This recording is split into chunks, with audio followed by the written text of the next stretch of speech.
श्री सूत जी कहते हैं, हे ब्राह्मणों, अब मैं घुश्मेश नामक ज्योतिर्लिंग के प्रादुर्भाव का और उसके महात्म्य का वर्णन करूंगा। मुनिवरों, ध्यान पूर्वक सुनो।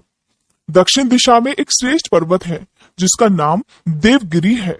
वह देखने में अद्भुत और नित्य परम शोभा से संपन्न है। उसी के निकट कोई भरद्वाज कुल में उत्पन्न सुधर्मा नामक ब्रह्मवेत्ता ब्राह्मण रहा करते थे। उनकी प्रिय पत्नी का नाम सुदेहा था।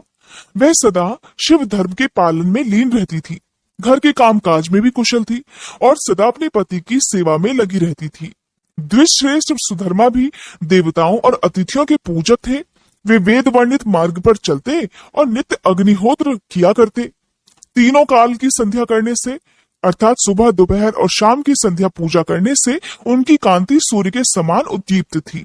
वे वेद शास्त्र के मर्मज्ञ थे और शिष्यों को पढ़ाया करते थे। धनवान होने के साथ ही बड़े दाता भी थे।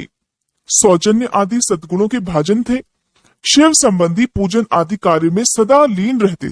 वे स्वयं तो शिव भक्त थे ही, शिव भक्तों से भी बड़ा प्रेम किया करते थे। शिव भक्तों को भी वे बहुत प्रिय थे। ये सब होने पर भी उनका पुत्र नहीं था। इससे ब्राह्मण को तो दुख नहीं होता था, परंतु उनकी पत्नी बहुत दुखी रहती थी। पड़ोसी और दूसरे लोग भी उसे ताना मारा करते। वह पति से बार बार पुत्र के लिए प्रार्थना करती और पति उन्हें ज्ञानोपदेश देकर समझाते थे, परंतु उनका मन नहीं मानता था। आखिरकार ब्राह्मण ने कुछ उपाय भी किया, परंतु वह सफल नहीं हुआ।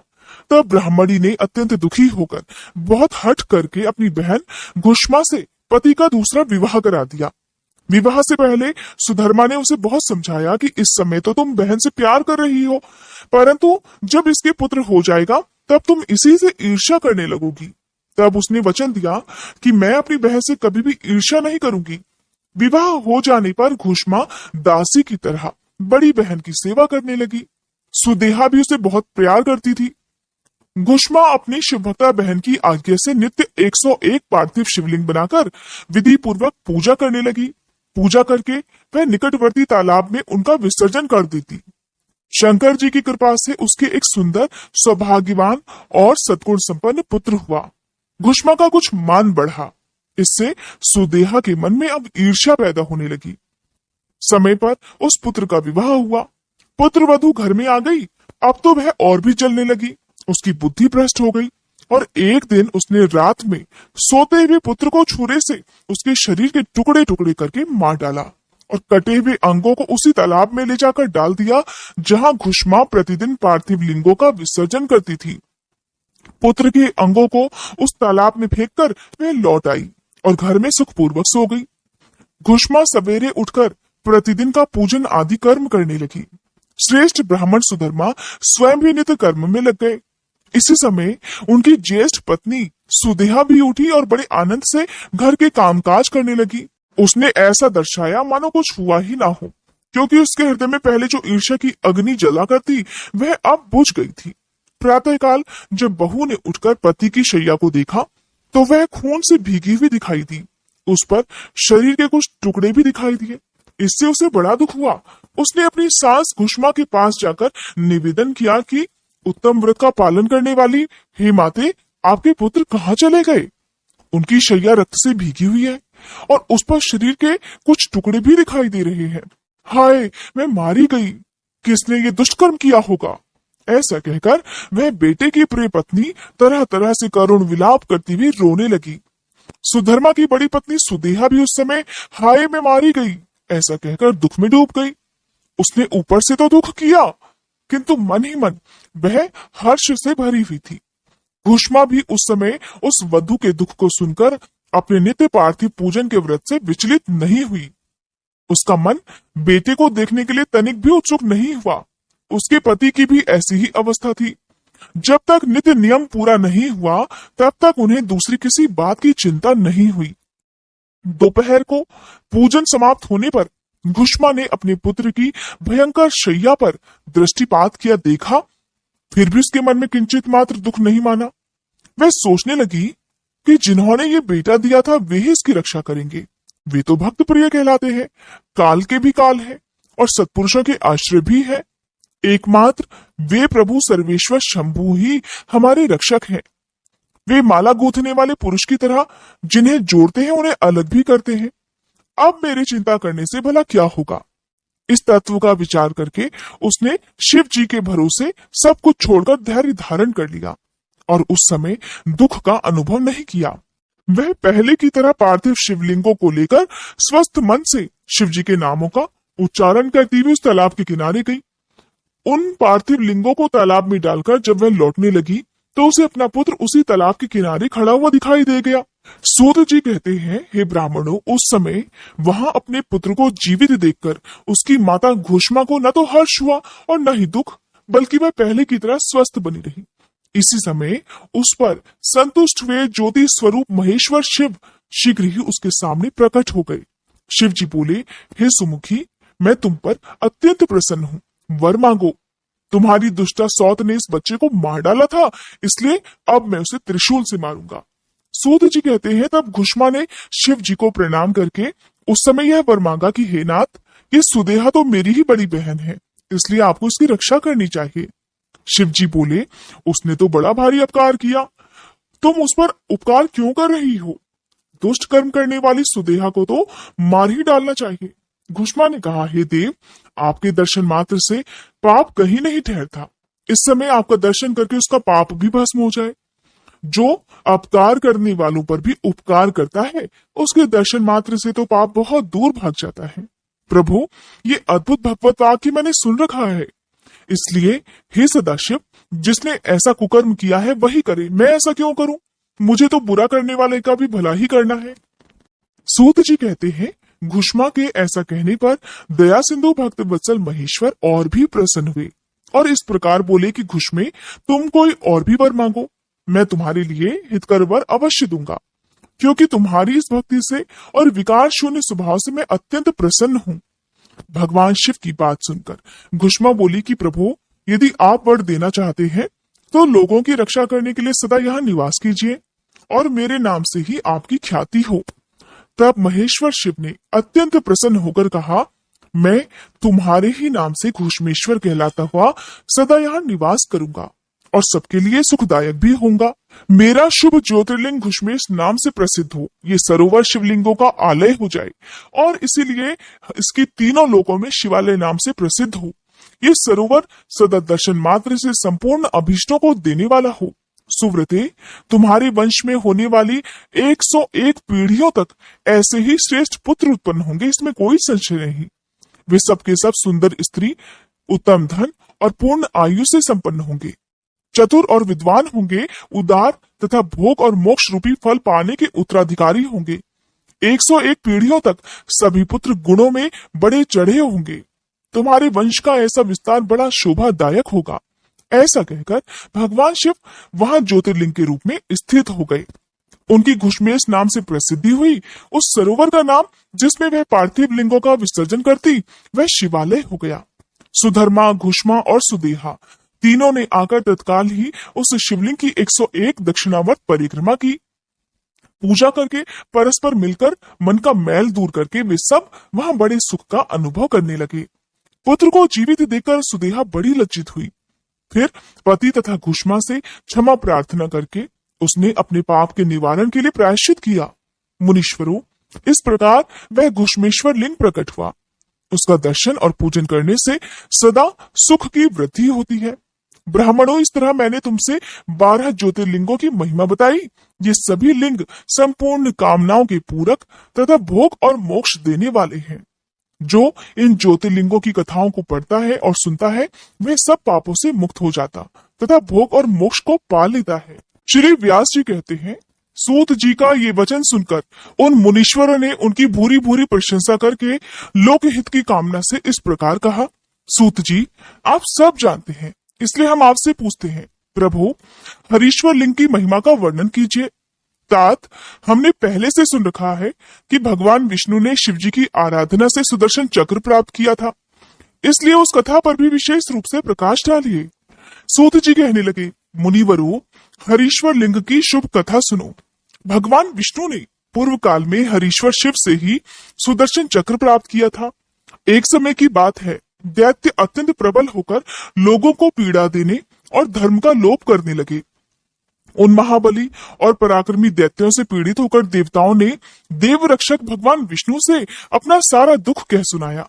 तब श्री हरि कैलाश पर जाकर भगवान शिव की विधि पूर्वक आराधना करने लगे। वे 1000 नामों से शिव की स्तुति करते और प्रत्येक नाम पर एक कमल चढ़ाते। तब भगवान शंकर ने विष्णु जी की भक्तिभाव की परीक्षा लेने के लिए उनके लाए हुए 1000 कमलों में से एक को छुपा दिया। शिव जी की माया के कारण घटित हुई इस अद्भुत घटना का भगवान विष्णु को पता नहीं लगा। उन्होंने एक फूल कम जानकर उसकी खोज आरंभ कर दी।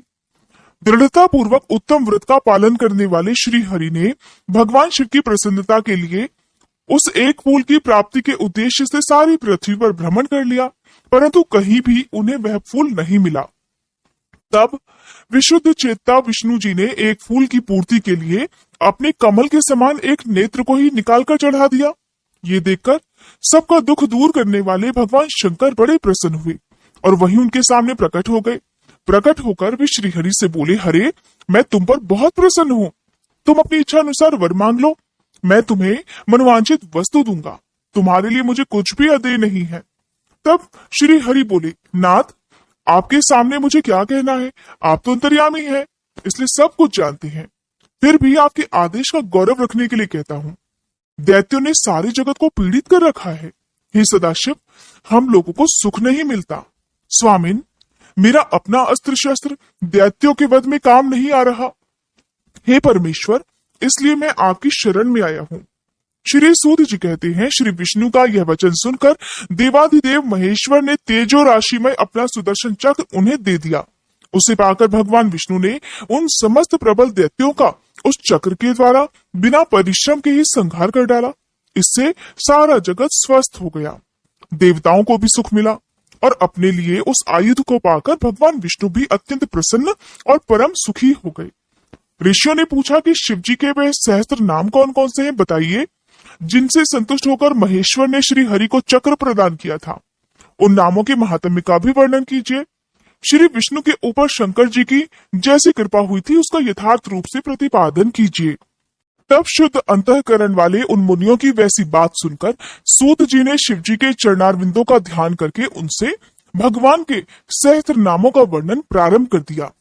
यहाँ पर आप मुझे क्षमा कीजिएगा, क्योंकि भगवान शिव के जो सहस्त्र नाम है, यानी कि 1000 नामों का जप जो भगवान विष्णु ने किया था, तो वो नाम बहुत कठिन है। हालांकि संस्कृत में है, जिनका हिंदी अनुवाद भी दिया गया है, लेकिन मुझे बहुत ही कम लोगों के बारे में पता है कि जो इन सहस्त्र नामों का वर्णन इस अध्याय में सुनना पसंद करेंगे, क्योंकि नाम इस तरह के हैं। हो सकता है कि आप ना सुने, तो मैं आपको उन सहस्त्र नामों को छोड़कर आगे की कथा सुना रही हूँ। अगर आप चाहेंगे तो मुझे कमेंट बॉक्स में जरूर बता दीजिएगा, ताकि अगली वीडियो के लास्ट में मैं आपको शिव सहस्त्र नाम स्तोत्र का हिंदी अनुवाद सुना सकूं।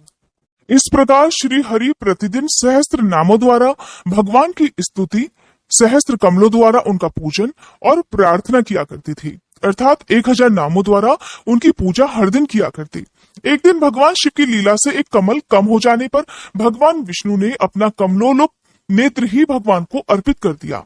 इस तरह उनसे पूजित और प्रसन्न होकर शिव जी ने उन्हें चक्र दिया और इस प्रकार कहा कि हे हरे, सभी प्रकार के अनर्थों की शांति के लिए तुम्हें मेरे स्वरूप का ध्यान करना चाहिए। अनेकानेक दुखों का नाश करने के लिए इस सहस्त्र नाम का पाठ करते रहना चाहिए और समस्त मनोरथों की सिद्धि के लिए सदा मेरे इस चक्र को प्रयास पूर्वक धारण करना चाहिए। ये सभी चक्रों में उत्तम है। दूसरे जो भी लोग प्रतिदिन इस सहस्त्र नाम का पाठ करेंगे या कराएंगे, उन्हें स्वप्न में भी कोई दुख नहीं प्राप्त होगा। राजाओं की ओर से संकट होने पर अगर मनुष्य सांगोपांग विधि पूर्वक इस सहस्त्र नाम स्तोत्र का 100 बार पाठ करे तो निश्चय ही कल्याण का भागी होता है। ये उत्तम स्तोत्र रोग का नाशक, विद्या और धन देने वाला, संपूर्ण अभीष्ट की प्राप्ति कराने वाला, पुण्यजनक और सदा ही शुभ भक्ति देने वाला है। जिस फल के उद्देश्य से मनुष्य यहाँ इस श्रेष्ठ स्तोत्र का पाठ करेंगे, उसे निस्संदेह प्राप्त कर लेंगे। जो हर दिन सुबह सवेरे उठकर मेरी पूजा के बाद मेरे सामने इसका पाठ करता है, सिद्धि उससे दूर नहीं रहती।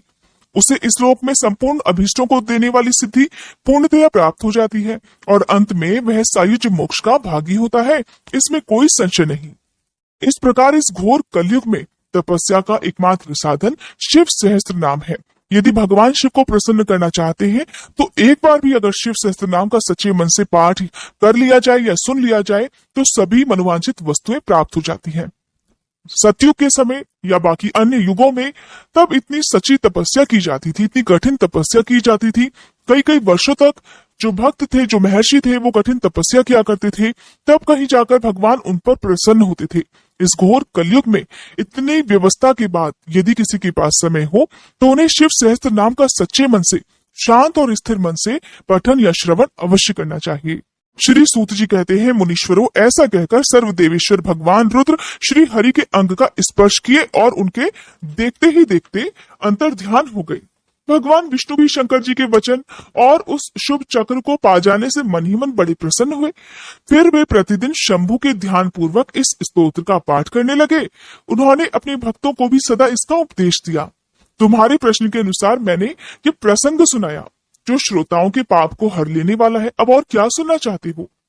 फिर भगवान शिव को संतुष्ट करने वाले व्रतों का वर्णन, शिवरात्रि व्रत की विधि और महिमा का कथन सुनाते हुए तदंतर ऋषियों के पूछने पर सूत जी ने शिव जी की आराधना के द्वारा उत्तम और मनोवांछित फल प्रदान करने वाले बहुत से महान स्त्री पुरुषों के नाम बताए।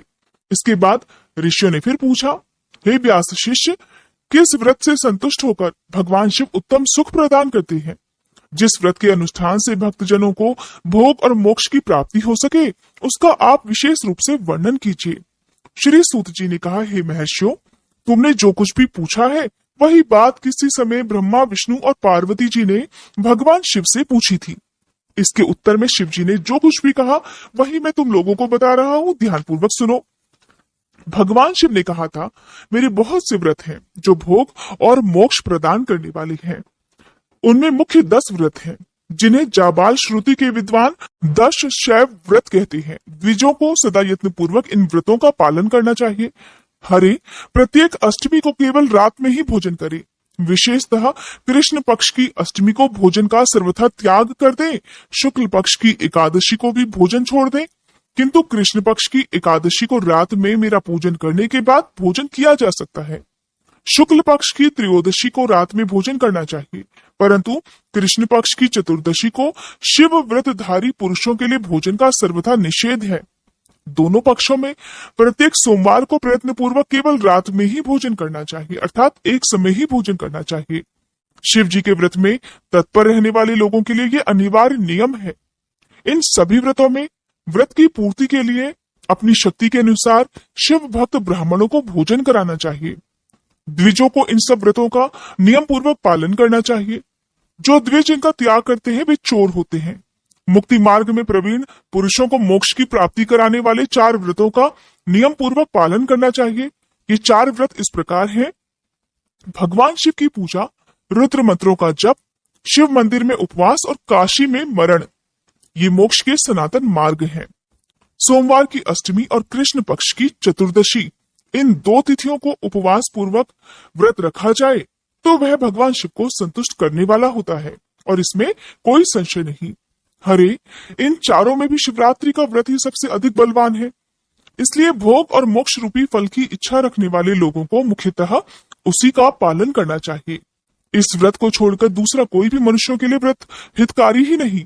ये व्रत सभी के लिए धर्म का उत्तम साधन है।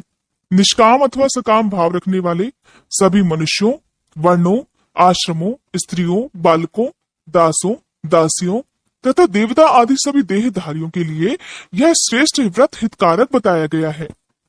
माघ मास के कृष्ण पक्ष में शिवरात्रि तिथि का विशेष महात्म्य बताया गया है।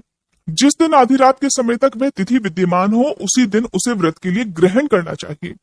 शिवरात्रि करोड़ों हत्याओं के पाप का नाश करने वाली है। केशव, उस दिन सवेरे से लेकर जो कार्य करना आवश्यक है उसे प्रसन्नता पूर्वक तुम्हें बता रहा हूँ, तुम ध्यान देकर सुनो। बुद्धिमान पुरुष सुबह उठकर बड़े आनंद के साथ स्नान आदि नित्य कर्म करे, आलस्य को पास न आने दे। फिर शिवालय में जाकर शिवलिंग का विधिवत पूजन करके मुझ शिव को नमस्कार करके उत्तम रीति से संकल्प करे कि इस प्रकार, देव देव महादेव, हे नीलकंठ, आपको नमस्कार है। देव, मैं आपके शिवरात्रि व्रत का अनुष्ठान करना चाहता हूँ। देवेश्वर, आपके प्रभाव से ये व्रत बिना किसी विघ्न बाधा के पूर्ण हो और काम आदि शत्रु मुझे पीड़ा न दे। ऐसा संकल्प करके पूजन सामग्री का संग्रह करे और उत्तम स्थान में जो शास्त्र प्रसिद्ध शिवलिंग हो उसके पास रात में जाकर स्वयं उत्तम विधि विधान का संपादन करे। फिर शिव जी के दक्षिण या पश्चिम भाग में सुंदर स्थान पर उनके निकट ही पूजा के लिए सभी सामग्री को रखे। फिर श्रेष्ठ पुरुष वहां फिर स्नान करे। स्नान के बाद सुंदर वस्त्र और उपवस्त्र धारण करके 3 बार आचमन करने के बाद पूजन आरंभ करे। जिस मंत्र के लिए जो द्रव्य नियत हो उस मंत्र को पढ़कर उसी द्रव्य के द्वारा पूजा करनी चाहिए। बिना मंत्र के महादेव जी की पूजा नहीं करनी चाहिए। गीत वाद्य नृत्य आदि के द्वारा भक्ति भाव से संपन्न होकर रात्रि के प्रथम पहर में पूजन करके विद्वान पुरुष मंत्र का जप करे। यदि मंत्रज्ञ पुरुष उस समय श्रेष्ठ पार्थिव लिंग का निर्माण करे तो नित्य कर्म करने के बाद पार्थिव लिंग का ही पूजन करे। पहले पार्थिव लिंग बनाकर फिर उसकी विधिवत स्थापना करें। फिर पूजन करने के बाद नाना प्रकार के स्तोत्रों और मंत्रों द्वारा भगवान वृषभ ध्वज को संतुष्ट करे। बुद्धिमान पुरुष को चाहिए कि उस समय शिवरात्रि व्रत के महात्म्य का पाठ करे। श्रेष्ठ भक्त अपने व्रत की पूर्ति के लिए उस महात्म्य को श्रद्धा पूर्वक सुने। रात के चारों पहरों में 4 पार्थिव लिंगों का निर्माण करके आह्वान से लेकर विसर्जन तक क्रमशः उनकी पूजा करे और बड़े बड़े उत्सव के साथ प्रसन्नता पूर्वक जागरण करे। प्रातःकाल स्नान करके पुनः वहां पार्थिव शिव का स्थापन और पूजन करे।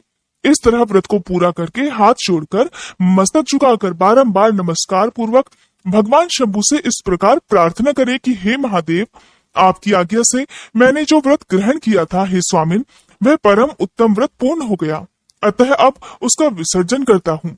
देवेश्वर सर्व यथाशक्ति किए गए इस व्रत से आज आप मुझ पर कृपा करके संतुष्ट होइए। फिर शिव जी को पुष्पांजलि समर्पित करके विधि पूर्वक दान देना चाहिए। फिर शिव जी को नमस्कार करके व्रत संबंधी नियम का विसर्जन कर दे। अपनी शक्ति के अनुसार शिव भक्त ब्राह्मणों विशेषतः सन्यासियों को भोजन कराकर पूर्णतया संतुष्ट करके स्वयं भी भोजन करे। हरे, शिवरात्रि को प्रत्येक पहर में श्रेष्ठ शिव भक्तों को जिस प्रकार विशेष पूजा करनी चाहिए उसे भी बताता हूँ, सुनो। प्रथम पहर में पार्थिव लिंग की स्थापना करके अनेक सुंदर उपचारों द्वारा उत्तम भक्ति भाव से पूजा करें। पहले गंध पुष्प आदि 5 द्रव्यों द्वारा सदा महादेव की पूजा करनी चाहिए। उस द्रव्य से संबंध रखने वाले मंत्र का उच्चारण करके अलग अलग वह द्रव्य समर्पित करें। इस प्रकार द्रव्य समर्पण करने के बाद भगवान शिव को जलधारा अर्पित करें। विद्वान पुरुष चढ़े हुए द्रव्य को जलधारा से ही उतारे। जलधारा के साथ 108 मंत्र का नमः शिवाय मंत्र का जप करके वहां निर्गुण सगुण रूप शिव जी का पूजन करें। गुरु से प्राप्त हुए मंत्र द्वारा भगवान शिव की पूजा करें या फिर नाम मंत्र द्वारा शिव जी का पूजन करना चाहिए। विचित्र चंदन, अखंड चावल और काले तिलों से परमात्मा शिव की पूजा करनी चाहिए। कमल और कनेर के फूल चढ़ाने चाहिए। 8 नाम मंत्रों द्वारा शिव जी को पुष्प समर्पित करें। वे 8 नाम इस प्रकार हैं: भव, शर्व, रुद्र, पशुपति, उग्र, महान, भीम और ईशान। इनके आरंभ में श्री और अंत में चतुर्थी विभक्ति जोड़कर अर्थात श्री भवाय नमः, श्री शर्वाय नमः इत्यादि नाम मंत्रों द्वारा शिव जी का पूजन करें। पूजन पुष्प समर्पण करने के बाद धूप, दीप और नैवेद्य अर्पित करें। पहले पहर में विद्वान पुरुष नैवेद्य के लिए पकवान बनवा ले। फिर श्रीफल युक्त विशेष अर्घ देकर तांबूल समर्पित करें। फिर नमस्कार और ध्यान करके गुरु के दिए हुए मंत्र का जप करें। यदि गुरु मंत्र ना हो तो पंचाक्षर मंत्र अर्थात नमः शिवाय मंत्र के जप से भगवान शंकर को संतुष्ट करें। फिर जब तक पहला पहर समाप्त ना हो जाए तब तक महान उत्सव भजन कीर्तन करता रहे। दूसरा पहर आरंभ होने पर पुनः पूजन के लिए संकल्प करें या फिर एक ही समय चारों पहरों की पूजा का संकल्प पहले ही ले लें। पहले पूर्वोक्त द्रव्यों से पूजन करके पहले पहर की तरह पूजा करें। फिर पहले से 2 गुने मंत्रों का जाप करके शिव जी की पूजा करें। इसके साथ ही दूसरे पहर में बिजौरा नींबू के साथ अर्घ देकर खीर का नैवेद्य निवेदन करें। जनार्दन, इसमें पहले की अपेक्षा मंत्रों की 2 गुनी आवृत्ति करनी चाहिए। फिर ब्राह्मणों को भोजन कराने का संकल्प करें। शेष सब बातें पहले की तरह तब तक करते रहें जब तक दूसरा पहर समाप्त ना हो जाए। तीसरा पहर आने पर पूजन तो पहले की ही तरह करें, किंतु जौ के स्थान पर गेहूं का उपयोग करें और आक के फूल चढ़ाएं। उसके बाद तरह तरह के धूप और दीप देकर पुए का नैवेद्य भोग लगाएं। उसके साथ ही तरह तरह के शाक भी अर्पित करें। इस प्रकार पूजन करके कपूर से आरती उतारें। अनार के फल के साथ अर्घ दें और दूसरे पहर की अपेक्षा 2 गुने मंत्रों का जप करें। फिर दक्षिणा सहित ब्राह्मण भोजन का संकल्प करें और तीसरे पहर के पूरे होने तक इसी प्रकार उत्सव करते रहें। चौथा पहर आने पर तीसरे पहर की पूजा का विसर्जन कर दें, फिर पुनः आवाहन करके विधिवत पूजा करें। उड़द, कंगनी, मूंग, सप्तधान्य, शंख पुष्पी और बिल्व पत्रों से परमेश्वर शंकर का पूजन करें। उस प्रहर में तरह तरह की मिठाइयों का नैवेद्य लगाएं और उड़द के बड़े आदि बनाकर उनके द्वारा सदाशिव को संतुष्ट करें। केले के फल के साथ या फिर अन्य विविध फलों के साथ, मौसमी फलों के साथ शिव जी को अर्घ दें। तीसरे पहर की अपेक्षा और ज्यादा मंत्रों का जाप करें, दुगने मंत्रों का जाप करें। फिर यथाशक्ति भक्तों को तब तक महान उत्सव करते रहना चाहिए जब तक कि सुबह न हो जाए। सूर्योदय होने पर पुनः स्नान करके तरह तरह के पूजन, उपचार और उपहारों द्वारा शिव जी की अर्चना करें। फिर अपना अभिषेक करवाएं, नाना प्रकार के दान दें और पहर की संख्या के अनुसार ब्राह्मणों और सन्यासियों को अनेक प्रकार के भोज्य पदार्थों का भोजन कराएं। फिर शंकर जी को नमस्कार करके पुष्पांजलि दें और बुद्धिमान पुरुष इस प्रकार स्तुति करके निम्नांकित मंत्रों से प्रार्थना करे कि हे सुखदायक कृपा निधान शिव, मैं आपका हूँ, मेरे प्राण आप में ही लगे हैं और मेरा चित्त सदा आपका ही चिंतन करता है। ये जानकर जैसा आप उचित समझे वैसा करें। भूतनाथ, मैंने जानकर या अनजाने में जो जप और पूजन आदि किया है उसे समझकर दया सागर होने के नाते ही आप मुझ पर प्रसन्न होइए। उस उपवास व्रत से जो फल हुआ हो उसी से सुखदायक भगवान शंकर मुझ पर प्रसन्न हो। महादेव, मेरे कुल में सदा आपका भजन होता रहे। जहाँ के आप इष्ट देवता ना हो उस कुल में मेरा कभी जन्म ना हो। इस प्रकार प्रार्थना करने के बाद भगवान शिव को पुष्पांजलि समर्पित करके ब्राह्मणों से तिलक और आशीर्वाद ग्रहण करना चाहिए। फिर शंभु का विसर्जन करें। जिसने इस प्रकार व्रत किया हो उससे मैं दूर नहीं रह सकता। इस व्रत के फल का वर्णन नहीं किया जा सकता। मेरे पास ऐसी कोई वस्तु नहीं है जिसे शिवरात्रि व्रत करने वालों के लिए मैं दे ना सकूं। जिसके द्वारा अनायास ही इस व्रत का पालन हो गया हो उसके लिए अवश्य ही मैं मुक्ति का बीज बो देता हूँ।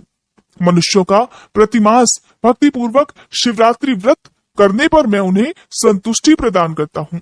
फिर इसका उद्यापन करके मनुष्य सांगोपांग फल लाभ करता है। इस व्रत का पालन करने में मैं शिव निश्चय ही उपासक के सभी दुखों का नाश कर देता हूँ, उसे भोग मोक्ष आदि प्रदान करता हूँ। सूत जी कहते हैं, हे महर्षियों, भगवान शिव का ये अत्यंत हितकारक और अद्भुत वचन सुनकर श्री विष्णु अपने धाम को लौट गए।